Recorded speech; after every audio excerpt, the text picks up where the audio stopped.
Já, það kom upp svo hugmynd þegar við vorum að velta því svona fyrir okkur hvernig við gætum náð til bæði sko starfsfólksins í kirkjunum til þess að kynna fyrir starfsfólkinu þessa kirkjumiðstöð og eins til almennings hvað við getum gert. Það kom svo hugmynd að vera með samverustundir í hádeginum og það sem að við myndum bara vera á svona léttunótum þar sem að við myndum búa til eitthvað andrum fyrir fólk til þess að staldra við í annríkinu þegar við erum nú alveg nýri miðbæn. Og sálastaldur þannig að yfirleitt kemur einhver gestur, við fáum til okkur gest sem að segir okkur þá frá til dæmis einhverju bók sem hann hefur verið að lesa eða einhverju sem að viðkomandi hefur áhuga á. Tala kannski í 10 mínútur, korter í mesta lagi.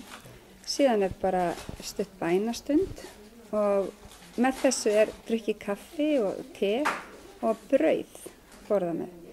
Og síðan það alltaf búið bara eftir hálftíma og það orðið þannig að fólk situr nú gjarnan í hálftími viðbót eða lengur spjallar. Þannig að þetta mjög gott samfélag sem að áorðið sér stað þarna. Hefur orðið vör við að fólk nýti sér þetta meira núna í haust svona eftir að þegar þrengir að sko? Nei, sko við erum ekki farin að finna neitt verulega fyrir því ennþá. Enda held ég að í rauninni að nú bíðum maður svolítið eftir mánaðamótunum. Það sé nú allstaðar sko. En hins vegar þetta, það komin með fastu kjarni en það alltaf að koma fyrir nýjir líka.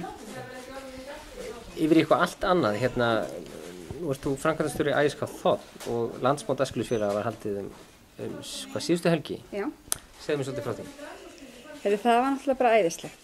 Yfir 350 þáttakendur. Já, sem meira heldur en við hafa. Já, það bara metað svo og við vorum sko yfirskrift landsmótsins var blessun skaltu vera og við tölum svolítið mikið samkirkjumál og þá í tengslum aðalega við innflytjendur sem eru flestir kaþólskir sem koma hingað til lands.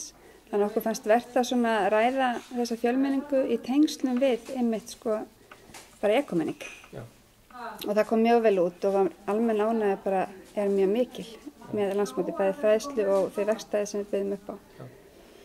Það var bara æðislegt að sjá svona margt ungt fólk eiga samfélag saman. Og búið ákveðið hvað næsta landsmót? Það í bígerð. Það svona mikill hugur á því að það verði sunnanlands. Það verði sunnanlands? Já. En þú vilt ekki ljóstra upp? Ég vil ekki ljóstra því upp ennþá. Halda smá spennu það? Halda smá spennu, það verður mjög fljótlega sem að við komum því að framfæri og gott þetta að fylgjast með á vefsíðun okkar. Já. aeskt.is.